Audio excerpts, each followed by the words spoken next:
All right. Welcome to another episode of the Cassels Cast. My name's Eamon Cassels.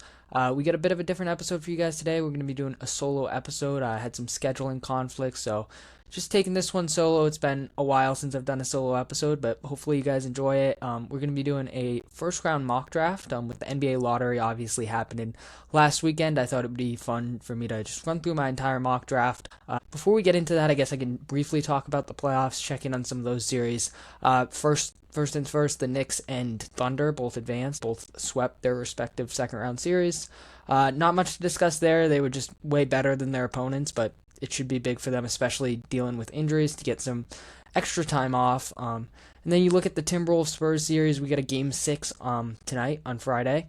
The Timberwolves, they fought hard in this series, and obviously they're undermanned a little bit without Dante Dybantsa, but their lack of three-point shooting has really hurt them, and then the lack of any sort of creation next to Anthony Edwards has been a big problem.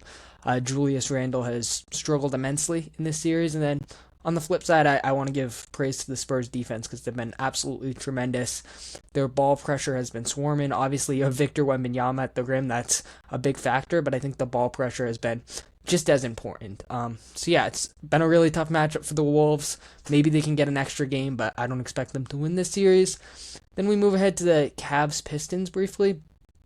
That series is now 3-2 in favor of the Cavs. They had a tremendous Game 5 comeback where the Pistons did really unravel at the end.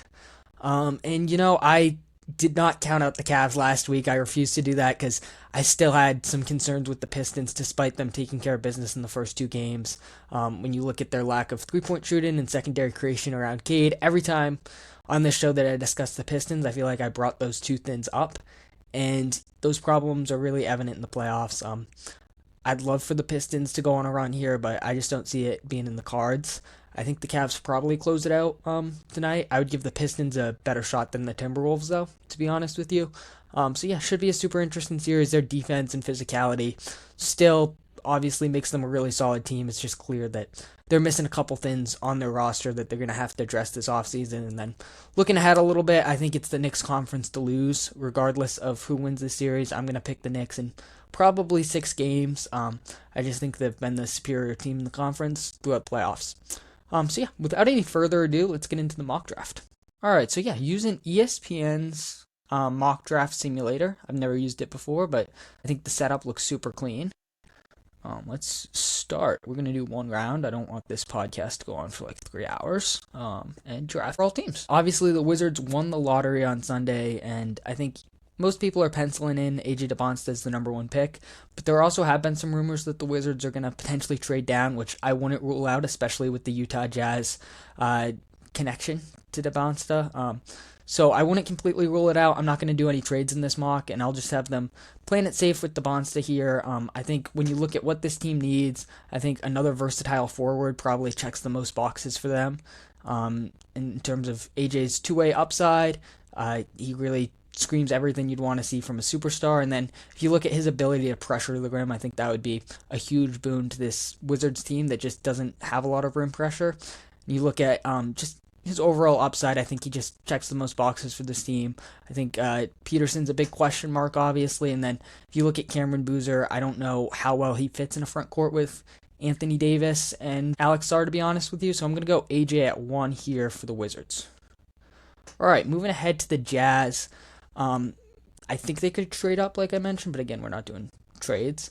When you look at Boozer, Wilson, Peterson, those 3 guys, I think Peterson is just the cleanest fit. When you look at this team's need for a true lead guard, whether you believe Peterson's that or if you think he's more of an off guard, he can really fill in nicely either way. I just think guard's more so the position of need.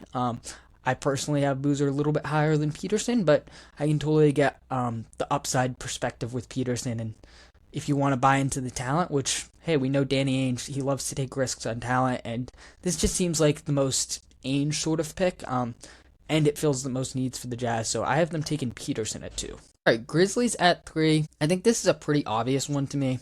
I've seen some discourse about, do they take Boozer, do they take Wilson? I don't know, to me it's pretty obvious you take Boozer. He's my personal number 1 prospect. Totally understand if he's not number 1 on your board, but To me, I think he's pretty clearly a better prospect than Caleb Wilson. I think when you look at some of the lack of floor spacing with Wilson, I think that's a big concern in the modern NBA. And to me, Boozer just checks the most boxes, even if he's not some super gifted athlete. I think in terms of what he brings as a processor, how he can score at all three levels, some of the defensive versatility I think goes underrated with him as well. I think he just checks the most boxes. He has the best analytics in this class, and the Grizzlies front office is known as an analytics-friendly front office, so I see them taking Boozer here at 3. I think that's just a perfect fit with their young core, especially when you envision a front court with him and Zach Edey. It's truly picture perfect. I think they'd complement each other super nicely when you look at Boozer, not necessarily providing that rim protection, and then you have a 7'3", 7'4" giant in Edey. I think it makes a lot of sense when you look at Boozer's ability to space the floor, play make. I just think it makes too much sense. I see this as kind of a no-brainer. Another one that I do see as a no-brainer here is Caleb Wilson at 4. I feel like this is like the consensus top 4 right now, and who knows, there's always surprises, but right now this is kind of what everyone's mocking.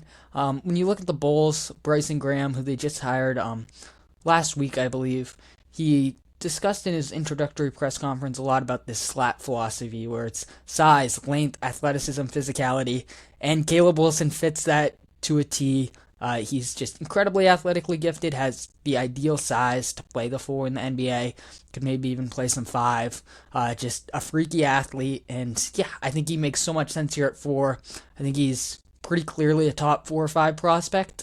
Where you want to order him, I think is up for debate, but at 4, I think he's definitely the best player available, and he fits what the Bulls are trying to build. All right, Clippers at 5. Here's where it gets a little bit interesting. I think most people are mocking either Kinston Flemings or Keaton Wagler as a backcourt partner for Darius Garland. I think that makes a lot of sense. I'm going to go down a bit because I just wouldn't rule out them taking a Demar. I think he's going to go higher than he's currently been projected. When you look at a 7'3" center with his blend of size and skill, I think that's going to be super valued in an NBA that's increasingly trending towards size. And then you look at trading away Zubats, they really have a void to fill at that center position. Ultimately, I think they're going to stick with a guard. I just wouldn't be shocked if they take Mara there, and I think he's going to go earlier than anticipated. But yeah, ultimately, I'm going to go with Keaton Wagler. When you look at these guards, I think he just complements Darius Garland the best in terms of his size, off-ball abilities, ability to take some pressure off of him as a ball handler as well. I think he just checks the most boxes, and I mean, I feel like it's super close between him, Acuff, Flemings, Brown, that none of them are markedly better than the other, so you can prioritize fit a little bit, and Wagler's just the cleanest fit in this Clippers team. I feel like he's pretty commonly mocked to the Clippers at 5, and frankly, it's easy to see why. Now with the Nets at number 6, I'm going to go with a little bit of a curveball here. Nothing crazy. But yeah, I think most people are sort of penciling in Darius Acuff, and I totally get it with his offensive profile and his upside. And then beyond that, Kinston Flemings has been more so that stable top 7 guy in this class. But I think based off what we saw from the Nets last year, they really value upside. And they do value a little bit more positional size, and that's what Michael Brown Jr. can give you. He is sort of a boomer bust player, a little bit of a projecty guy, but I think this Nets front office really values upside. They value size, they value playmaking, and to me, Brown checks the most of those boxes. And hey, I don't like to go too in line with consensus. I think surprises always happen, so I think Brown at 6 would be a little bit of a surprise, but it's something that I could totally see the Nets doing. And then at 7, this one feels a little bit too easy. The Sacramento Kings have been reportedly just super intrigued by Darius Acuff throughout the process. I feel like if there was a possibility where he went in the top 4, it was going to because the Kings jumped up. I could maybe even see them jumping up to 5 to get him, just because he really seems to be their guy. And you know, it makes sense when you look at his offensive profile. Everything just sort of screams offensive superstar in the mold of a Jalen Brunson. There's a lot of concerns about his defense, and I think part of it was he carried such a heavy load on that Arkansas team. He has decent size. He tested a little bit better than expected at the combine, plus wingspan. He doesn't have a thin frame by any means, so I do feel like there is a chance that his defense exceeds expectations, but that's an undeniable concern heading into the draft. In any event, though, I just think he checks so many boxes as an offensive superstar. And if you're looking at upside here, if you're the Kings at number 7, I don't think you can find any more upside than Darius Acuff. All right, number 8, the Atlanta Hawks. I feel like everyone is penciling in a guard. I think most people would go either Kinston Flemings or Braden Burries. When you look at losing Trae Young, I think that makes a lot of sense.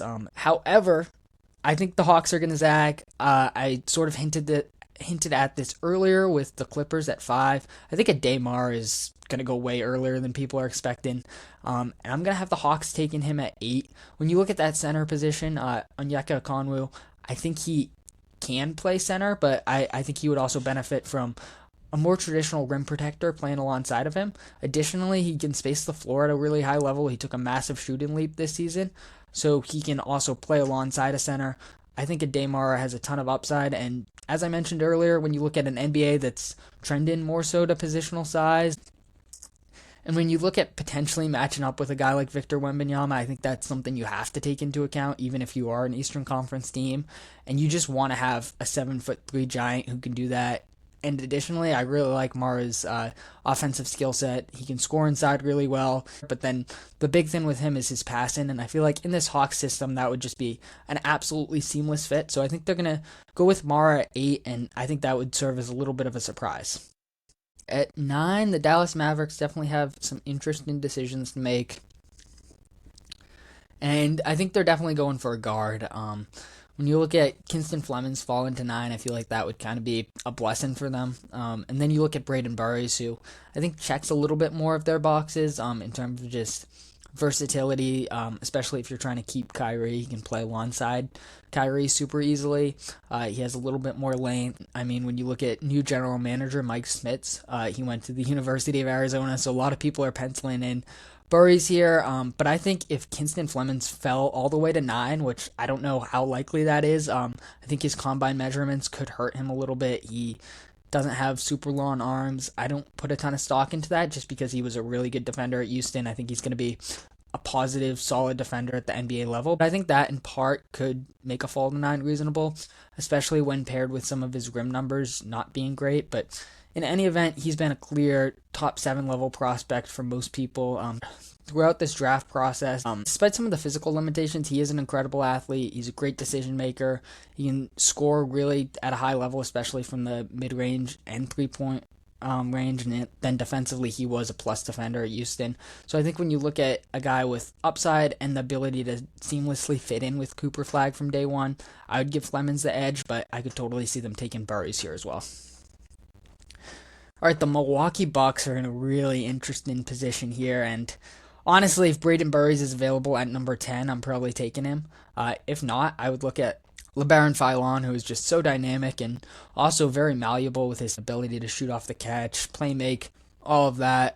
However, when you look at this Bucks front office, what they always prioritize is upside, and they also tend to take risks on these more so project-based players. When you look at that paired with them preparing for era without Giannis Antetokounmpo, I've really talked myself to Nate Eamon being the pick here at number 10 for the Bucks.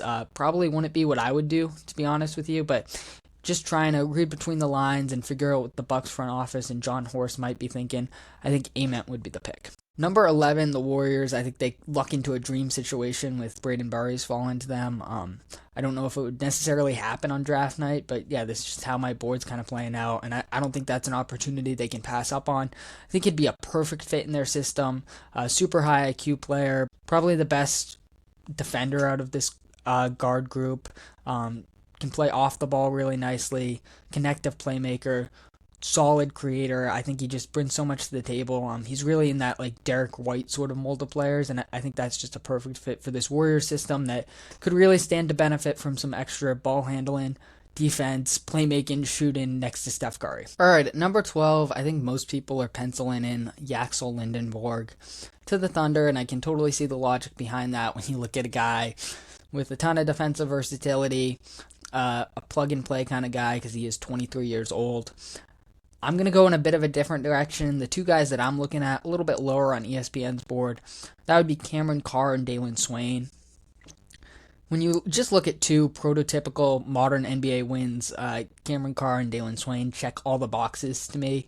Carr gives you a little bit more shooting juice, a little bit more length, but at the same time, Swain was, in my opinion, the better defender at the collegiate level. He's a better playmaker, a better slasher. So it's sort of like pick your poison. I think both of these players would be a real seamless fit on an Oklahoma City team that really doesn't need much more. I think if you look at just the need for extra shooting around Shea, you can really talk yourself into Carr, but I'm going to go with Swain, just sort of based off on the upside of his self-creation abilities and then just sort of the extra playmaking, but you can't go wrong with either of these prospects.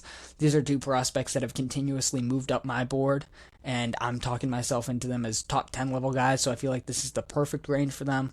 But yeah, I'm going to go Swain. There's something about him, whether it's just how great his analytics are, the slashing that he brings to the table, how he's ready to really make an immediate impact, his versatility. I feel like he just checks so many boxes for Sam Presti in this Thunder front office that he makes a ton of sense at 12.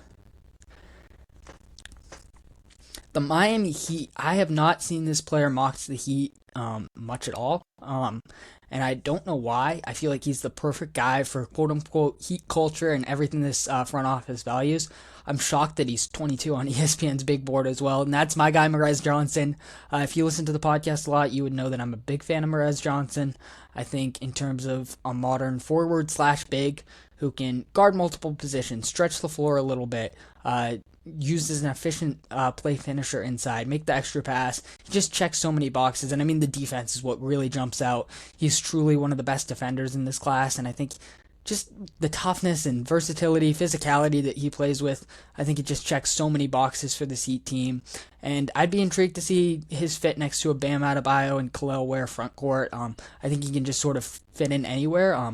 You can use him in a supersized lineup with those two guys. You can use him with one or the other. You can even use him in a small ball lineup. I just think he fills so many gaps for this team. Again, I don't understand why he's not being mocked in the lottery range as much. So yeah, I'm going to go with Mavs here. I also considered Cam Carr, as we discussed earlier with the Thunder. I feel like he just checks so many boxes as a modern day win. And if you're looking for like a Norman Powell replacement, I think he makes a lot of sense there. Bennett Sturts and LeBaron Philon as a true lead guard for Miami, I think have to be considered. Yaxel Lindenborg, in terms of just a plug-and-play, versatile defensive forward, makes a lot of sense as well. But yeah, ultimately, there's something about Mavs that just screams Heat culture, and I think he could go a little bit earlier than people are anticipating, and I think he has real lottery upside. All right, the Charlotte Hornets here at pick 14. I'm looking for a plug-and-play player that can add a little bit of depth. I think this Hornets team is going to try to take that next step after being one game away from the playoffs this year. I think Cameron Carr just checks a lot of their boxes in terms of a system that really prioritizes three-point shooting. And then he also adds just a crazy amount of athleticism. He posted like a 43-inch vertical. He has a 7-foot-plus wingspan despite being 6'4", or without shoes. So yeah, I think he just checks so many boxes as a modern day win. And when you're looking to add depth to this team, I think he just makes too much sense, and he would be a picture-perfect fit in their system. So I mentioned the slap philosophy earlier with the Bulls, where they value size, length, athleticism, physicality. And if this guy's there at 15, which I think 95% of mocks would have him as a lottery pick, I feel like it's a real no-brainer, and that's Yaxel Lindenborg. Maybe it is a little bit of my personal biases that haven't fallen out of the lottery, just because I'm not a huge fan of spending a high-end pick on somebody who's 23 years old. When you look at the track record, I don't think that's the best necessarily. However, Yaxel projects to be a high-level NBA defender from day one, and then he also has a lot of solid offensive chops, especially as a secondary ball handler and creator. The three-point shot, I'm not totally in on, but his percentages were solid at the collegiate level, and he's a really effective inside scorer with just tons of athleticism. As I mentioned with the slap philosophy, I feel like he checks all of those boxes, and if he's there at 15, I would be shocked if the Bulls didn't take him. Another guy that it really just feels like a blessing that he fell this low, and that's LeBaron Philon going to the Memphis Grizzlies. I think most people view him as a lottery pick. I do. I just think I prioritize those wins and forwards a little bit more towards the end of the lottery. But Philon's definitely a lottery guy, and when you look at the Grizzlies trying to find that John Morant replacement, I think lead guard would be a smart position to target. If you're walking out of the draft with Philon and Cam Boozer, I think that's a monumental win for the Grizzlies. And yeah, Phylon, he's a dynamic three-level scorer, just tons of speed, and he's so much fun to watch. And then he can also play off the ball with his impressive spot-up shooting abilities. He's a solid playmaker. He just reminds me a lot of Kobe White with that skill set, the ability to score at all three levels, the speed, sort of a similar frame, and then also the shooting and playmaking chops. So yeah, I think he'd be a perfect guard for this Memphis Grizzlies team to build with. And like I said, if you're pairing him with Cam Boozer, that's an incredible draft. The Thunder at 17, again, it's like, what does this Thunder team need? They're already so overpowered. They're already so dominant. It's tough to find any real flaws. I'm going to go with Jaden Quaintance here. ESPN has him as the best available prospect. I don't know if I would go that far personally. However, when you look at his defensive upside, it's truly undeniable. As a guy with a 7'5" wingspan who can really guard everywhere, wreak havoc as a defensive playmaker. Incredible instincts there. He's a freaky athlete. Offensively, he's still super raw, and he does have some injury problems, but the Thunder can definitely afford to sort of take that risk here with their second first-round pick, and they're not counting on him to play enormous minutes from day one, obviously, but I think as a guy who could potentially develop into that long-term solution for them at center, I think that makes a lot of sense. I don't view Hartenstein as a long-term part of their future, so I think they're going to be looking for Thomas Sorber, who spent all of his rookie season injured, and then maybe somebody in this draft to sort of fill that long-term center void next to Chet Holmgren, because he really does benefit from playing alongside another big man. And then Quaintance just fits into this defensive identity perfectly, and it's like, wow, you're arguably adding the best defensive player in this class to an already historically great defense. That's a bit scary, to be honest with you, but I think it's a perfect fit, and it's a very Thunder-coded pick.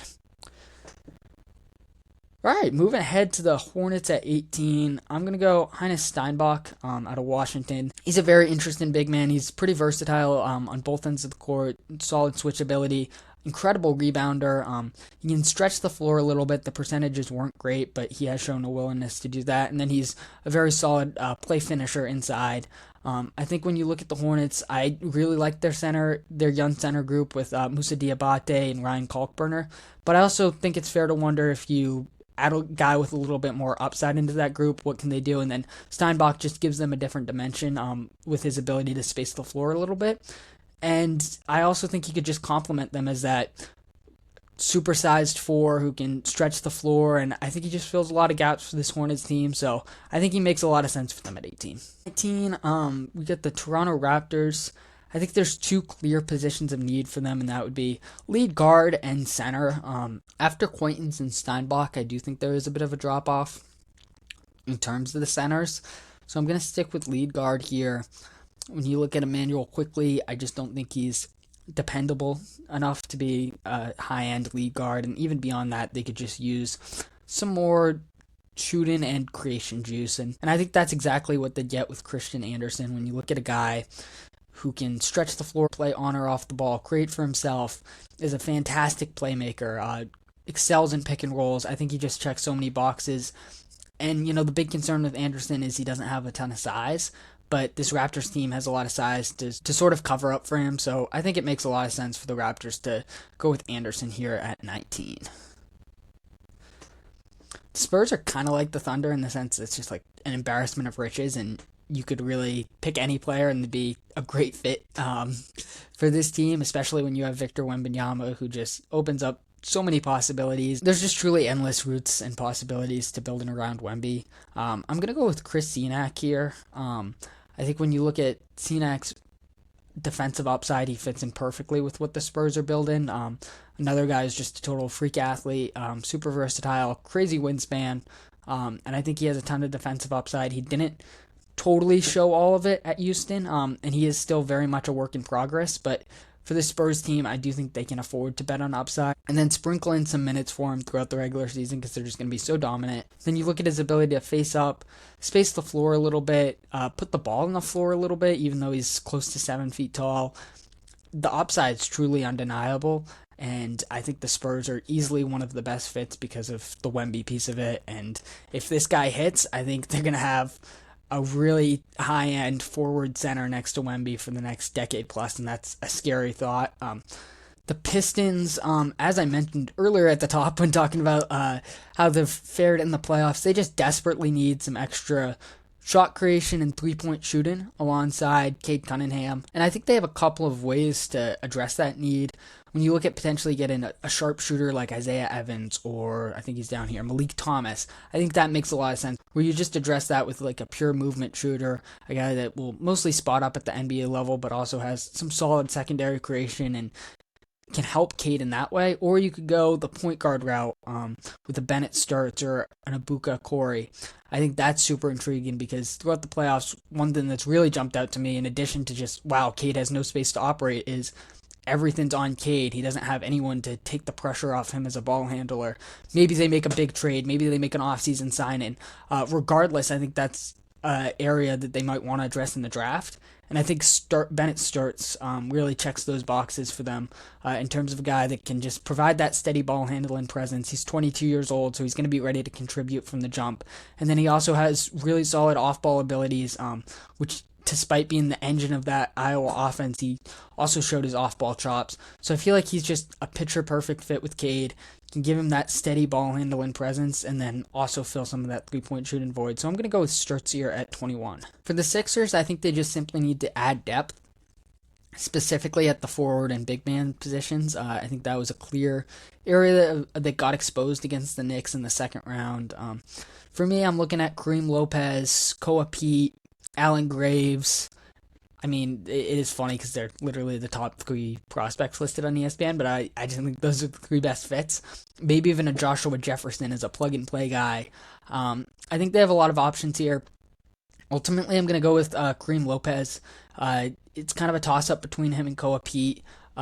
Similar-ish styles as versatile forwards that are athletically gifted. I just think with Lopez, he's shown the ability to stretch the floor a little bit more, so that's where he gets the nod, but you could easily go Pete here. And I just think for the Sixers team, having an extra forward off the bench with some solid defensive and offensive versatility, I think would really benefit the Sixers, and then his rebounding and physicality would also be a massive plus.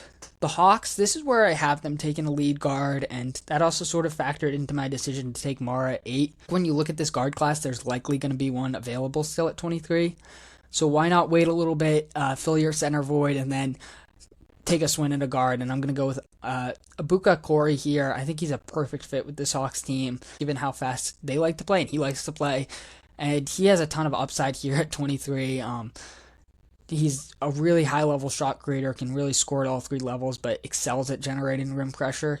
And then at the Combine, he measured in with a 6'9" wingspan. So despite being on the smaller side in terms of he's like 6'1", 6'2", he has ideal length, and I think that could be a big plus for him. From the games I watched, he was a solid disruptive defensive player at the point of attack, so I think that could also bode well for him at the NBA level. But ultimately, it's more so of that upside swing, getting a guy who could end up potentially being like a Tyrese Maxey type of star at 23, I think is a super worthy gamble for the Hawks.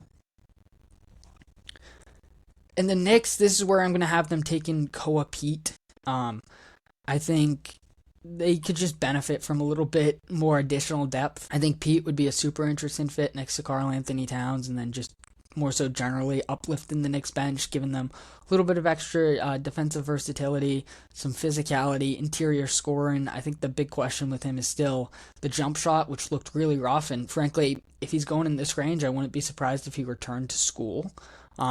However, just in terms of giving the Knicks some extra forward depth and a player who could fit alongside some of these guys, especially Towns, I think he'd be a really intriguing fit. And he's certainly one of the more talented, high upside swings available, so I think he makes sense for the Knicks here at 24. For the Lakers, I'm 100% looking to fill that center void. DeAndre Ayton does not have much of a future. I'd be pretty surprised if they decided to re-sign him. I think they're going to make a bigger move, whether that be free agency or a trade market move, to address that center void. At the same time, you're going to need some depth, and I think drafting a high-end center who could potentially be a long-term fit next to Luka would make a bunch of sense. And for me, I'm going to go with Terrace Reed. He is a little bit lower on ESPN's board at 35, but frankly, I couldn't think of a better fit for Luka in this class in terms of Reed's rim running abilities, his abilities to catch lobs, block shots, grab rebounds, set screens. It's everything you would want from a center next to Luka.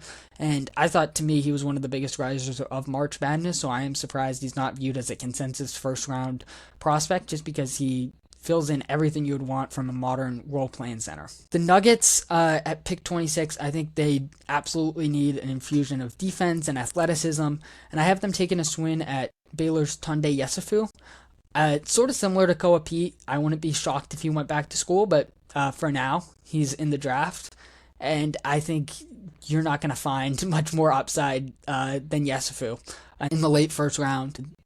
He came into the year as a projected lottery pick, pretty clear-cut guy in that lottery. Struggled in terms of decision-making and efficiency at the collegiate level.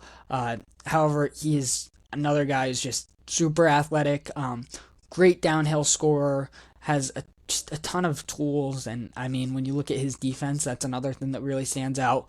He can guard multiple positions, he's super physical, super disruptive on and off the ball, and I think what this Nuggets team lacks and what we saw from them in the first round, they really lack athletic players, and they really lack defense, and I think Tunde Yesufu, well, he is a bit of a project, he could develop with this Nuggets team, and he really fills two key needs for them.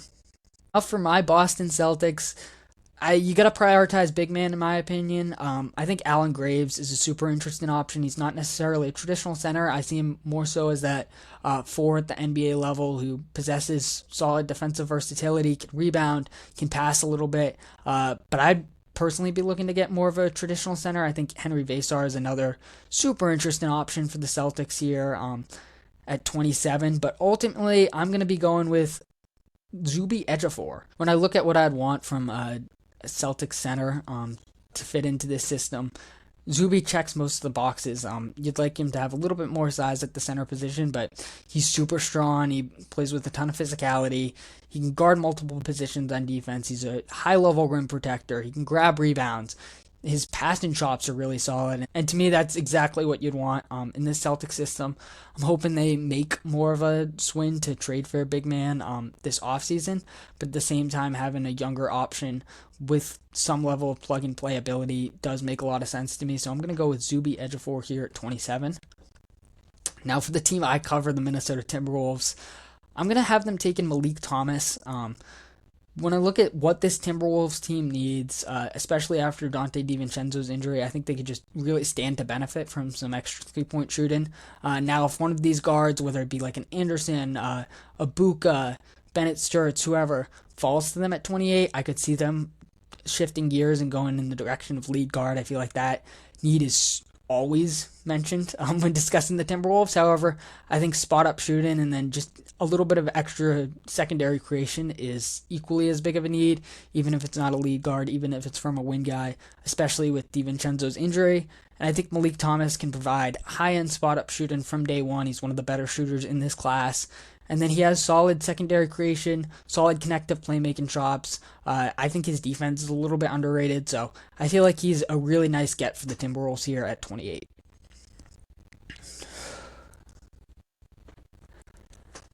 Now for the Cavs at 29, I'm going to have to go with Allen Graves. I think if he stays in this draft, he's going to be a first-rounder.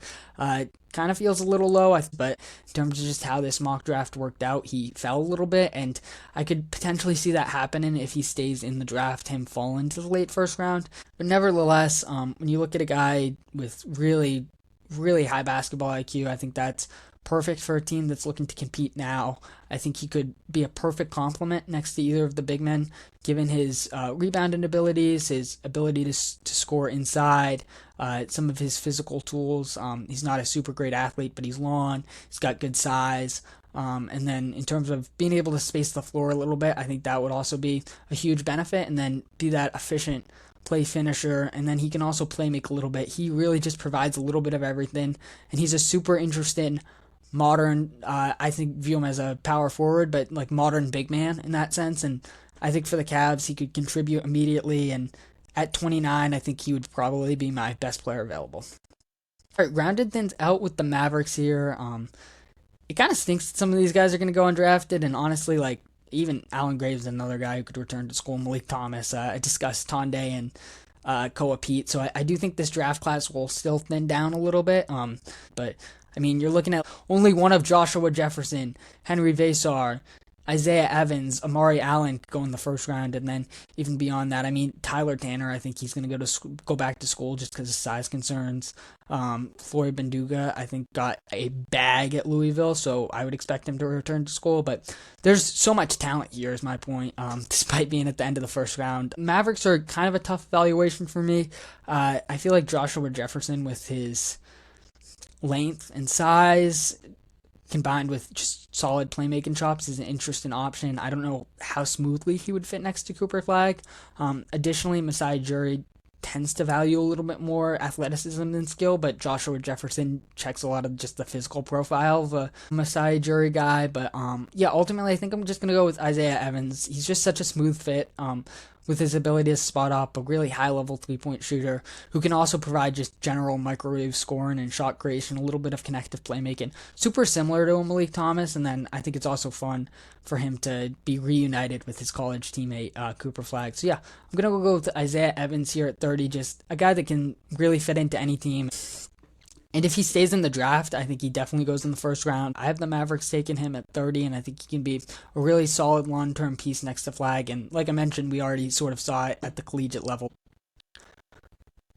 All right. I guess I'll just quickly run through all the picks as a refresher. So, had AJ Dybantsa going number 1 to the Wizards, Darren Peterson going number 2 to the Jazz, Cam Boozer going number 3 to the Grizzlies, Caleb Wilson going number 4 to the Bulls, Keaton Wagler going number 5 to the Clippers, Michael Brown Jr. going number 6 to the Nets, Darius Acuff going number 7 to the Kings, Ade Mara going number 8 to the Hawks, Kinston Flemings going number 9 to the Mavericks, Nate Ament going number 10 to the Bucks, Braden Burries going number 11 to the Warriors, Dalen Swain going number 12 to the Thunder, Merez Johnson going number 13 to the Heat, Cameron Carr going number 14 to the Hornets, Yaxel Lindenborg going number 15 to the Bulls, LeBaron Philon going number 16 to the Grizzlies, Jaden Quaitons going number 17 to the Thunder, Heinz Steinbach going number 18 to the Hornets, Christian Anderson going number 19 to the Raptors,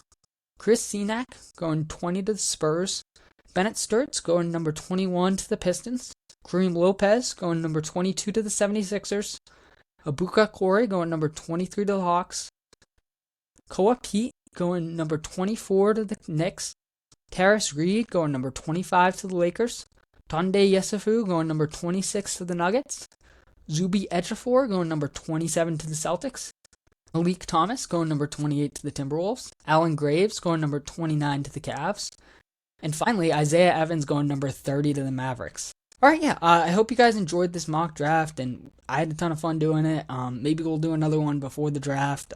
We'll be back next week with more of a traditional episode. Going to have some guests on to discuss the conference finals. I can't believe we're here already, but yeah, without any further ado, I'm just going to sign off, and I appreciate you guys tuning in to another episode of the Cassels Cast, and I'll catch you guys in the next episode. Peace.